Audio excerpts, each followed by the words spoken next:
বিশ্বকাপের মঞ্চে অবিশ্বাস্য লড়াই, কাবো বার্দের দুর্দান্ত সমতাসূচক গোলে যখন মনে হচ্ছিল ম্যাচটি নতুন মোড় নিতে যাচ্ছে, ঠিক তখনই জবাব দিল বিশ্ব চ্যাম্পিয়ন আর্জেন্টিনা।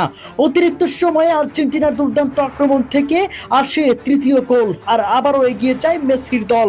শেষ মুহূর্ত পর্যন্ত দারুণ লড়াই করলেও কাবো বার্দের স্বপ্নে বড় ধাক্কা লেগে যায়। এই ম্যাচে দুই দলই উপহার দিয়েছে রোমাঞ্চ, নাটকীয়তা এবং বিশ্বকাপের আসল সৌন্দর্য।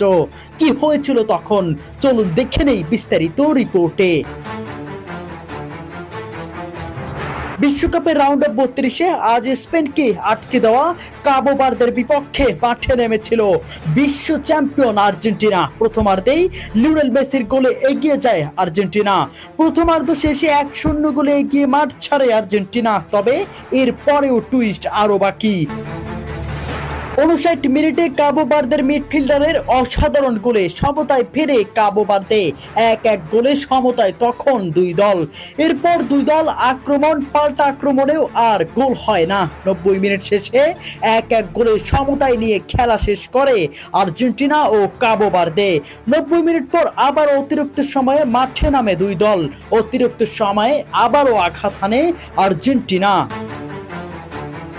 মাঠে নামতে না নামতেই গোল করেন আর্জেন্টাইনরা। লিসান্দ্রো মার্তিনেজের দূরপাল্লা শটে গোল পায় বিশ্ব চ্যাম্পিয়নরা। আবারও লিড নেয়, আবারও ম্যাচ জয়ের স্বপ্নতে এগিয়ে যায় মেসিরা।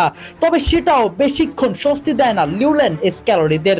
102 মিনিটে চোখে লাগার মতো গোল করে সমতায় ফেরে কাবো বার্দে, যে গোল এই বিশ্বকাপের ইতিহাসে অন্যতম সেরা হয়ে থাকবে। এরপর নাটক আরো বাকি। কর্নার থেকে তৈরি হয় দুর্দান্ত একটি আক্রমণ। বক্সের ভেতরে বল ভেসে আসতেই আর্জেন্টাইন ডিফেন্ডার ক্রিস্টিয়ান রোমেরোর অসাধারণ হেডে বল জালে পাঠিয়ে দেন। গোলটি হওয়ার পেছনে কর্নার থেকে আক্রমণ গড়ে তোলার গুরুত্বপূর্ণ ভূমিকা ছিল লিওনেল মেসির।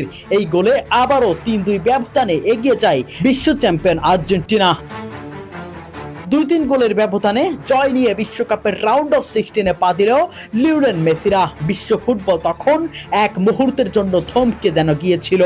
এ কেমন ম্যাচ, এ কেমন উত্তেজনা! ফুটবল ইতিহাসের অন্যতম সেরা ম্যাচ হয়ে থাকবে কাবো বার্দে ও আর্জেন্টিনার এই ম্যাচ।